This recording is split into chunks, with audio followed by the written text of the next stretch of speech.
A je to Monika Koulíková. Oficiální váha taktéž 54 kg rovných.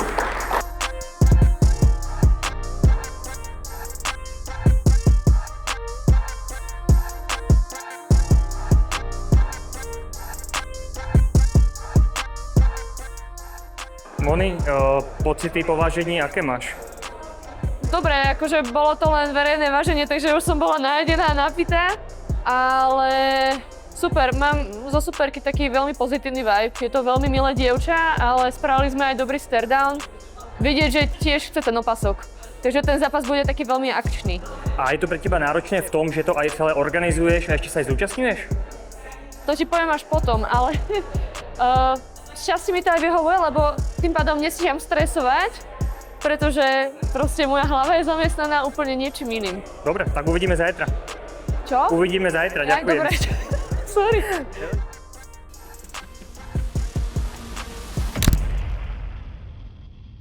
No, veď tuto je VIP vstup, to všetci uvidia a tu, počkaj, tu budú stoličky ešte. Ale stoličky sú široké a tu mi nebude vadiť, počúvaj, Tomáš, tu keď dám auto, bude ti to vadiť? Nie, asi nie. Tak tu ho dajme. Ja si nič nepozriem. Stoličky sú... Máte všetko? Nie, no lebo proste ešte čas, ne Alka, ide hore do výpky. No, jedno akvarelko, hej? Áno, áno, áno. To je proste len na podpis. Tam o nič iné viac nejde. Ten ďalší, neviem. To treba zistiť, že... Dobre.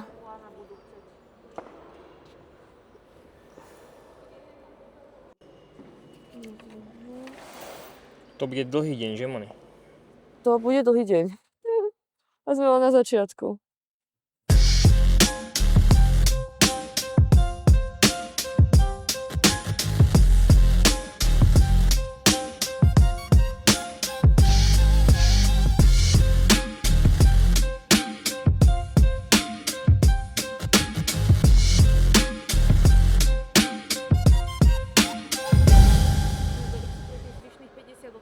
A týchto je koľko?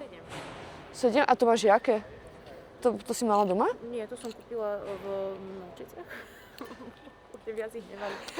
A toto nechám v bufete rovno. Dobre. Hej. Moni? 7, no? Potrebujem 3 obrusy hociaké, máme nejaké? Nemáme žiadne už. 3 obrusy hociaké, tam sú Ale nejaké... počkaj, ahoj. Asi ešte máme niekde, ale neviem kde, prečo. 3 potrebujem na 100 hociaké. Toto musíme zakryť, lebo to bude počas zeme, to nemôže byť takto.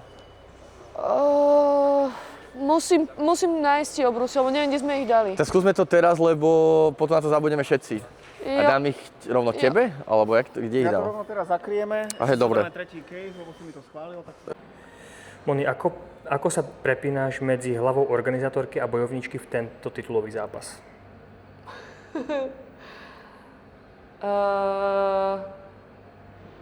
No, ja sa akože v týchto dvoch rolách tej zápasničky organizátorky ani moc neprepínam, lebo mne to je tak ruka v ruke, že ja si tak pripravím tú pôdu na to, aby som mohla podať potom dobrý výkon, ale je to pre mňa taký psychorelax. To, že ten gala večer predtým pripravujem a chystám to, tak potom nestíham stresovať na tom zápase, alebo pred zápasom. Cítiš dnes väčší tlak kvôli súperke z Thajska alebo kvôli tomu, že si zároveň súčasťou tej organizácie? No ja som necítila tlak do včera, dokým sa ma to nespýtal Vili na rozhovore po vážení. Takže akože neviem, vďaka tomu, že ako keby, že toto pomáham chystať, tak ten tlak ide celkom mimo mňa, hej, že sa na to nejako nesústreďujem a ani to nepociťujem. Že proste sa chcem len sústrediť na ten zápas. Dobre. Čo rešpektuješ na thajských bojovničkách najviac? Na thajských bojovničkách rešpektujem najviac asi tu ich pokoru.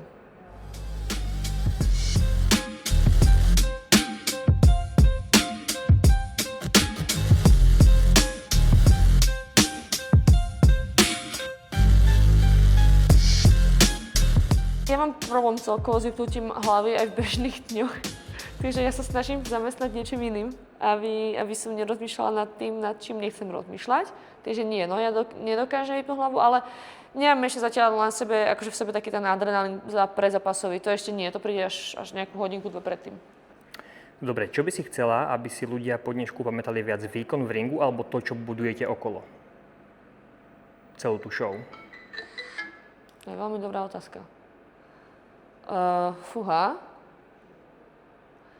No, ja by som chcela, aby si tí ľudia pamätali, akože, aby sa tu cítili s nami dobre, hej, že kúpili si lístok na PML a bude to pre nich zážitok, jeden z najzážitkov tohto roka. To je taký ten môj cieľ.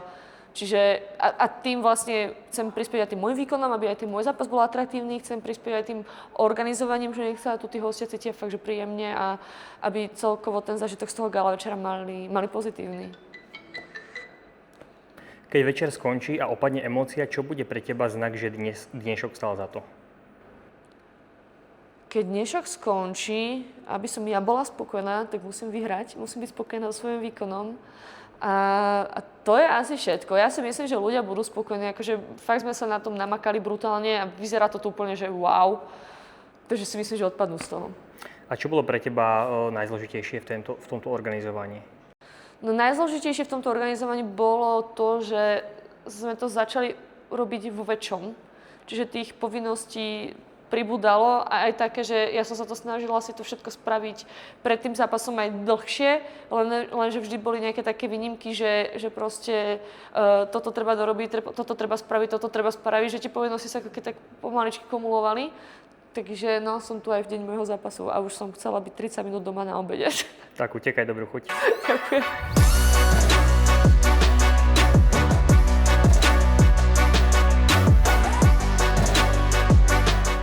Oni? No, Čo ešte zostáva? idem teraz otvoriť VIP vstup a potom budeme riešiť fuck upy.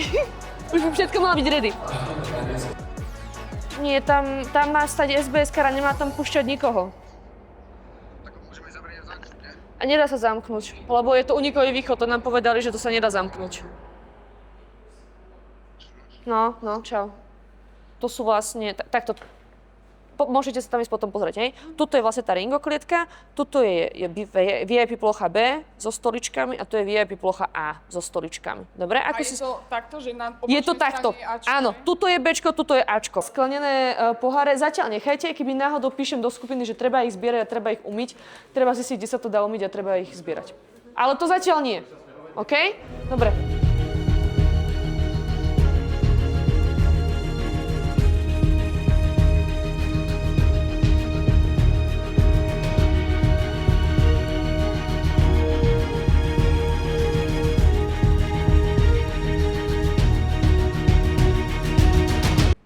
No, angažujem sa v spoluorganizovaní, kvôli tomu, že ma to baví a ma to naplňa. Je to, neviem, akože je to asi taká, po zápasení taká vec, čo ma baví celkom najviac, že kebyže niekedy dozapasím, tak asi by som sa tomuto chcela venovať aj na full time.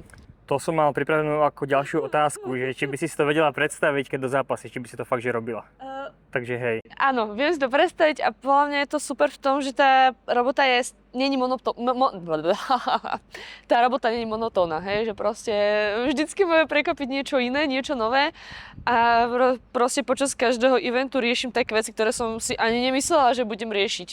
Ty zober si hen tú stoličku, kľudne, a ty môžeš sedieť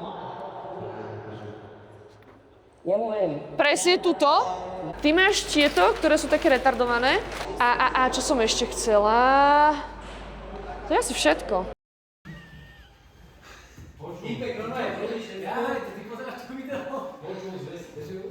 No nie, pokračuj, že dobre.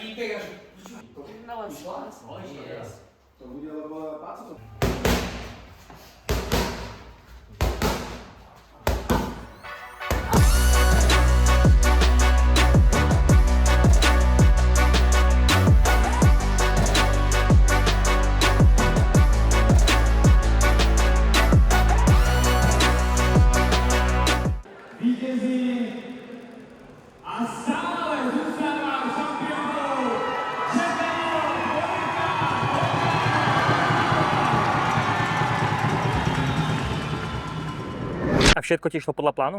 Nie. akože tu bolo tak strašne veľa problémov hneď od začiatku, že fú, no hrozné, akože museli sme sa dosť zapotiť, aby sme to stihli do toho deadlineu, do toho času. Boli tam aj nejaké ľudské zlyhania a je proste nejaké, že proste veci nedošli a tak ďalej. Takže sme sa museli s tým nejakým spôsobom vysporiadať a bolo to také, že na poslednú chvíľu, hej, že ak som si tak plánovala tie veci urobiť tak postupne, že aby som ten zápasový deň mohla mať taký, že viac voľnejší, no tak som sa ešte nezastavila. Dobre, posledná vec, že čím je dnešný gala večer výnimočný? Dnešný gala večer je výnimočný tým, že ideme prvýkrát na zimný štadión v histórii PML. A je to u mňa v mojom domácom Trenčine, takže preto je to dôležité a výnimočné pre mňa. Budem tam obhajovať titul majsterky sveta, no tak čo je viac.